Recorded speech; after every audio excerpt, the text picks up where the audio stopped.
surrendered his role as commander-in-chief and became the inciter-in-chief of a dangerous insurrection.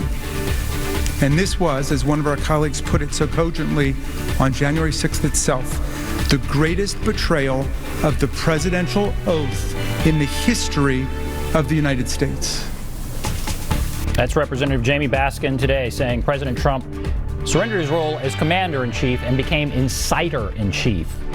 We are joined tonight by Dr. Thomas Schwartz, Vanderbilt Political Science Professor. We are taking your calls. Did you watch today? What did you think? We've had several calls already, and interested to hear some other thoughts here. Let's go to William now. Hello, William. Yes. Go right ahead, William. Well, I was, the first year, after the first year Mr. Trump was in office, I made more money than I have in 20 years before Donald Trump was elected. Okay. And, now that he's out of office, our fuel prices are going up. I think they ought to get rid of Nancy Pelosi. I think she's our problem. Okay. We tried to impeach the man one time. That's enough. We're paying them high dollar to set up there while we out here, cutting hay and milking cows and losing money in farming every day. And they're just getting richer in the office. How did you make so much money when he was in office? How did you make it? Was it the stock market or some other way? The fuel prices went way down, helped. Okay. When you burn 20,000 gallons of fuel a year, I know that ain't much fuel for some people, but when you save $1.50 on a gallon, that's $30,000 a year. Right. In 3 years, I know I saved $90,000. I could afford to hire a hand to help on the farm. Okay. So, So okay, I appreciate that, William. Thank you. So William opposed, obviously, to convicting President Trump, saying, frankly, his life was better, is what he's saying. That's the argument. I don't know.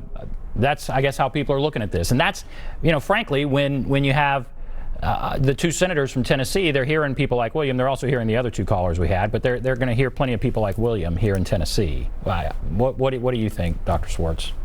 Well, honestly, one of the things that was said back in 1998, 1999 was that Bill Clinton escaped impeachment because the economy was doing gangbusters then.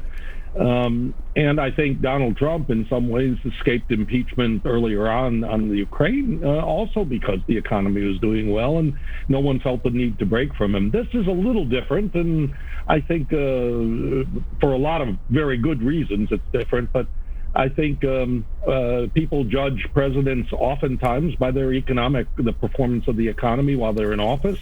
And that is an important factor. And I think it's clear a lot of people focus more on politics and the issues, but the economy is always very, very important to people. Okay. I believe we are going now to Reverend Fuzz. Is this Reverend Fuzz? Yes, it's me. Good. It's good to see. Good to hear you, Reverend Fuzz. Okay. Hey, I got a question. I'm gonna ask Dr. Schwartz to be really honest. All right. I can't believe what's really behind the feelings of these people who are supporting the president. I mean, gas prices were $4 a gallon when Bush was in office. So what's really there? Why do they tend to have such a hatred towards President Biden? Is it really Democrat and Republican thing? What's the real reason, do you think? I got my suspicions about, the kind of folk that he bring into office, but I'm not going to say, but what do you think the real reason? In Tennessee, my friends, they're good friends, and they love Donald Trump. They're telling me, wait, it's too early to say. So what do you think the real reason is that these people are so opposed to Joe Biden and so supportive of Donald Trump. The economy, well, whatever. What do you think? Reverend Fuzz, thank you. It's great to hear from you as always. All right, great question. What about that?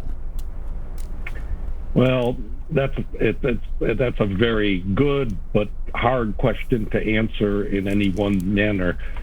Politics involves coalitions of all sorts. Donald Trump seems to have inspired a great deal of personal loyalty.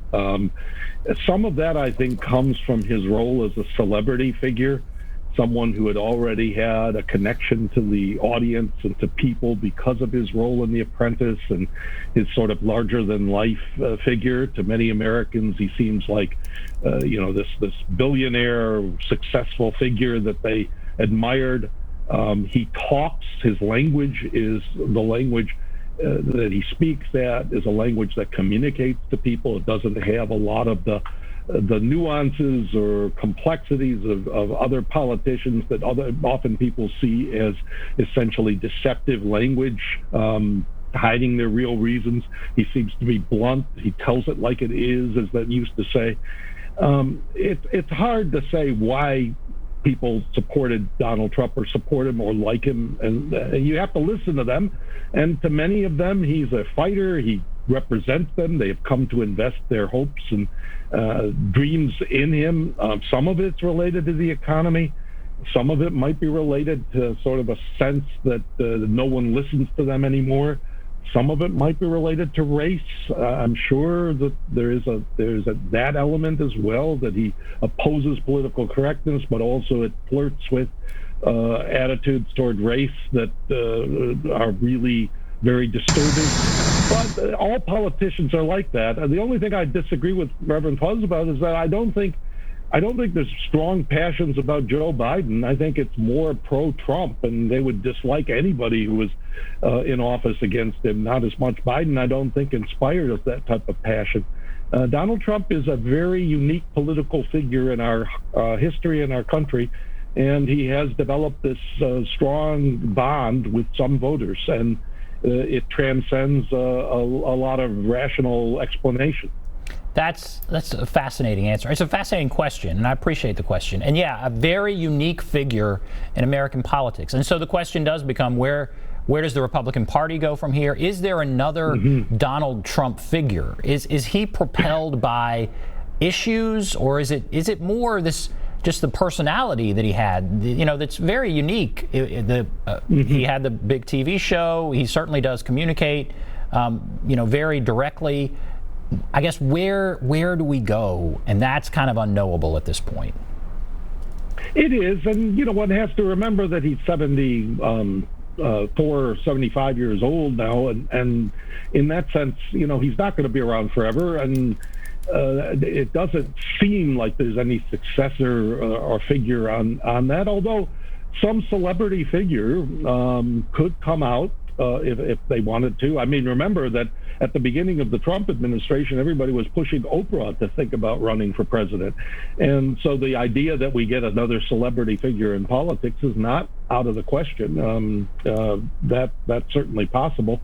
Trump was a celebrity. Trump also, though, did recognize that there was a good deal of unhappiness in the country, particularly in parts of the country that are not the East Coast and West Coast, that felt that they had been badly treated on trade deals, they worried about the immigration issue, taking jobs. And I think in a way, he's both a unique political figure, but he also had unique understanding of a level of discontent that elites in both the Republican and the Democratic Party did not understand. All right, Lucy, coming to you next. We're going to take a break. I'll be back right after this.